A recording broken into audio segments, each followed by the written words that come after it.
How to contact Gate.io support. Hello everyone, welcome back to another video from Trading for Beginners. If you're looking for a way to contact the Gate support using the Gate application on your smartphone, then here's how you do it. First of all, launch open the Gate application on your smartphone and log into your account. Once you're logged in, go to the upper left corner and tap on your current profile picture. On the next page, go to the top right and you'll see a little headphone icon. Tap on that and it'll take you to the support page. Tap on Got It in the pop-up, and then on the next page, you have this self-service option at the top from where you can easily get service yourself. Just pick one of the options you need help with and follow through the instructions. If you want to reach out to online support, then simply tap on the online support option at the bottom and go ahead and enter your question. This is the Gate bot support. Select one of the general topics you need help with and you'll be guided through the necessary instructions.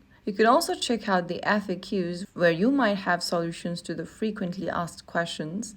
If you are looking for a way to submit a support ticket, then go to the bottom of the screen and tap on the ticket option, and then from there you can go ahead and choose your issue type, write down your problem clearly and submit the form, and you'll be able to submit your support ticket as well. So those were some of the ways you can contact the customer support on Gate application or Gate.io. If you found the video helpful, don't forget to like, share and subscribe to our channel. I will see you again in the next episode. Stay tuned and thanks for watching.